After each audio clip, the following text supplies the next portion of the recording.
आपने जो अभी सांसद जी रामपुर में सरकार क्या के बारे में बताया, आप रामपुर के बारे में बताइए। आप रामपुर के सांसद हैं कि रामपुर में आपने क्या क्या सेवाएं उपलब्ध की? देखिए, रामपुर में लगभग 2 साल मुझे होने को हैं, क्योंकि 2 साल का कार्यकाल मुझे मिला था, उपचुनाव हुआ था। और इन 2 सालों में बहुत सारे काम ऐसे हैं जो पहले नहीं हो पाए थे, लेकिन 2 सालों में हुए हैं। जैसे कि आपका अभी मैंने बताया था, हमारे रेलवे का जो उदाहरण हो रहा है, क्योंकि रेलवे का स्टेशन ऐसा कैसा था, मेरे ख्याल से नवाबी के दौर से उसकी पुताई हो जाती थी, लेकिन उस पर काम नहीं होता। आज मेरे ख्याल से 23 करोड़ से उसका जीर्णोद्धार दोबारा होने जा रहा है, तो बहुत बड़ी उपलब्धि है वो। ऐसे ही हमारा एक रोड है शाहबाद से लेके बाजपुर तक, तो 208 करोड़ का बजट है उसका, वो पास हो गया, उसका टेंडर भी लग गया। 3 तारीख लास्ट डेट थी, टेंडर भी लग गया उसका। ऐसे ही एक हमारा ओवर ब्रिज है मिलक का, 108 करोड़ का, तो वहाँ पर रेलवे की लाइन है और मालगाड़ी कभी कभी फाटक तक वहाँ खड़ी हो जाती, तो 2-2 दिन तक रास्ता बंद रहता था। और 50 गांव ऐसे हैं जो प्रभावित होते थे, क्योंकि रास्ता बंद हो जाता तो बेचारे घूम के आते थे। लेकिन वो स्वीकृत हो गया, उसका पैसा भी रिलीज हो गया है, 25-30 करोड़ रुपये शायद आ गया है रामपुर, तो वो भी बनने जा रहा है। 2-4 दिन में उसका शिलान्यास हो जाएगा। और बहुत सारी हमारी जो एक रिंग रोड है, आपको निकलोगी हमारे कोसी के पुल से और कोयली के पुल पर, क्योंकि बाईपास बन रहा है, वो हो गया। उसके बाद बाईपास हमारा बिल्कुल ऐसी प्लान था बना हुआ, आए दिन दुर्घटना होती थी। माननीय गडकरी जी से मैंने कहकर जगह जगह फ्लाईओवर बनवाए हैं, क्योंकि एक जहाँ 0 पॉइंट है वहाँ बहुत बड़ा एक चौराहा बन रहा है। आपने देखा होगा जब जाते होगे मुरादाबाद, तो चौराहा बन रहा है, वो बहुत ज़रूरी था। हसियापुरा का पुल, वहाँ पर बहुत मेरे ख्याल 50 एक्सीडेंट हो गए, वो भी ओवर ब्रिज उन्होंने बनाया है। ऐसे ही हमारा सयान नगर का चौराहा बहुत बड़ा चौराहा बन रहा है। ऐसी कोयली का चौराहा बहुत बड़ा चौराहा वो भी बन रहा है। तो रामपुर बड़ा खूबसूरत जिला हमारा बनेगा। जब ये बन के तैयार हो जाएंगे तो 1-1.5 साल, मतलब 1 साल समय लगेगा तैयारी। 2024 में तो मेरे ख्याल कंप्लीट हो जाएगा ये पूरा। ये तो सर इंफ्रास्ट्रक्चर की बात हो गई जो आपने बताई है, जो यहाँ के लोगों की मूलभूत समस्याएं हैं। जैसे नंबर 1, यहाँ पे लोगों को जो रजिस्ट्री नहीं हो पाती है, क्योंकि यहाँ पे पूरा जेड और नॉन जेड का चक्कर है। पूरा रामपुर नॉन जेड है। कुछ चीज़ें ऐसी हैं जो जेड है, जो ऑलरेडी लोगों के पास में रजिस्टर्ड है। उसके बारे में आप क्या कर रहे हैं? देखिए, नॉन जेड की बहुत बड़ी समस्या थी, और मैंने फाइल तैयार करके माननीय मुख्यमंत्री से भी मैं मिला उसके लिए, और मैंने उस दिन 377 में क्वेश्चन भी लगाया सदन में।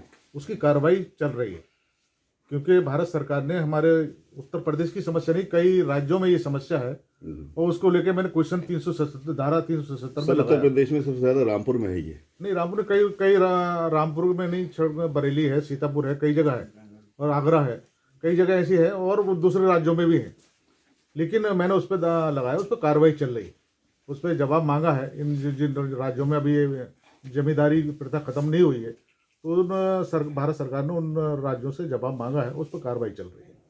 मूलभूत समस्या एक और लोगों की सबसे बड़ी ये है, यहाँ पे जो फर्जी मेडिकल, फर्जी डॉक्टर्स, फर्जी अस्पताल चल रहे हैं यहाँ पे, उस पर कोई कार्रवाई नहीं होती। कार्रवाई इसलिए नहीं होती उसके ऊपर क्योंकि सबकी अपनी मनमानी है, और कानूनी तौर पर इनको इतने इख्तियार दे दिए गए हैं कि अगर कोई आप किसी पेशेंट के साथ में नाजायज़ होता है और फिर जाके वो उसके पर एक्शन लेना चाहता है, तो उस पर पुलिस कार्रवाई हो जाती है।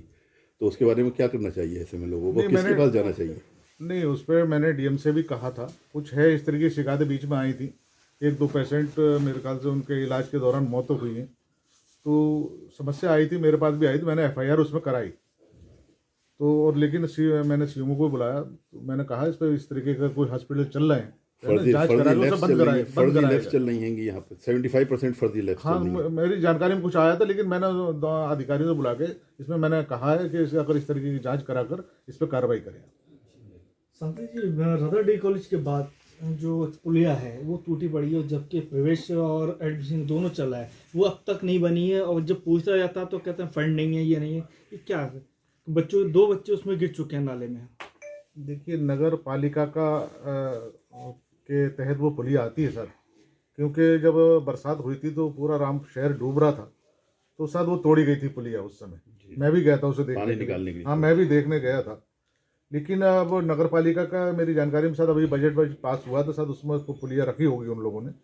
लेकिन अगर इस तरीके की बात है, मैं दिखवा लेता हूँ अधिकारियों से, अगर मैं वो बात सर करता कई हूँ। बार वहाँ बच्चे गिर भी चुके नहीं हैं। बहुत जरूरी है वो। परेशानी बहुत हो रही है कि उन्होंने एक तो नशा चाला है वहाँ का तोड़ा गया, एक पीएनबी बैंक वहाँ का तोड़ा गया, दो ये काफी रोड चौड़ा नहीं था।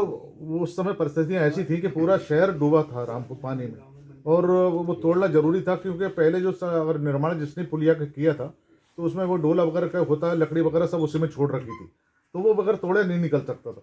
तो मैंने भी एचएम साहब से कहा, वो उस टाइम थे तो मैंने उनसे भी कहा था, मैंने कहा अगर ये भाई समस्या ये खत्म होनी चाहिए, लेकिन ये पुलिया का टूटने से समस्या खत्म हो रही, तो पुलिया सब तोड़ी गई थी उस समय, लेकिन उनका भारत सरकार की जो योजना है जो आप लेकर आ रहे हैं उसको विधायक भी बड़ा फोड़ दे रहे हैं, आपका उसमें कहीं से कहीं तक रूल नहीं दिख रहा, क्या मामला है उसको किस तरीके से? देखिए भारत सरकार की योजना अलग होती है और उत्तर प्रदेश सरकार की योजना अलग होती है। उत्तर प्रदेश सरकार जो भारत सरकार का करा सकती है वो उत्तर प्रदेश सरकार नहीं करा सकती, और जो उत्तर प्रदेश सरकार करा सकती है वो भारत सरकार नहीं करा। हर सरकार की योजना अलग, केंद्र की अलग होती है और राज्य की अलग होती है। तो अब जैसे मैं अभी लेकर आया क्या नाम है दिव्यांगों के लिए जी साइकिल ट्राईसाइकिल बांटी, मेरे का 1000 साइकिलें मैंने बांटी। मेरे का रामपुर में पहला शायद ऐसा काम हुआ है कि किसी सांसद ने शायद इतना बड़ा ट्राईसाइकिल नहीं बांटी होंगी। 1000 दिव्यांगों को इस साइकिलें बांटी और उसका लाभ मिला है लोगों को, बेचारों को, जिन लोगों को पैदल चलते थे, खिचड़ते थे, आज वो रक्शे में बैठ कर, बैटरी वाली रक्शे बैठ कर चल रहे हैं आज की तारीख में। सांसद जी, हमने ये देखा है आपने कम टाइम में बहुत काम की है, लेकिन एक खबरें जो हमारे सूत्रों से हमारे पास में है, मालूम नहीं सही हैं या गलत हैं, उससे हम आपको कंफर्मेशन भी चाहते हैं कि अपना दल जो आपकी अलायंस पार्टी है वो चाहती है कि टिकट उसको मिले। देखिए मांगने का अधिकार सबको है और हमारे अपने दल हैं, वो कोई दिक्कत नहीं है, और हम पार्टी में बैठ के जो भी हमारे शीर्ष नेता हैं वो तय करेंगे, तो उसमें हमें कोई दिक्कत नहीं। हम तो कार्यकर्ता हैं पार्टी के, अगर वो इससे संतुष्ट हैं तो कैंडिडेट तो बदल जाएगा, फिर कोई फर्क नहीं पड़ता हमें और कोई काम मिल जाएगा। ये तो पार्टी के कार्यकर्ता हैं। अगर मान लो अगर वो इस लाख अगर वो है, उनकी पार्टी यहाँ पे काम कर रही है, और मैं समझता हूँ अगर वो जीत सकते हैं सब लोग, तो है ना, उन्हें टिकट देने में हमें कोई दिक्कत नहीं है। तो स्वागत है उनका।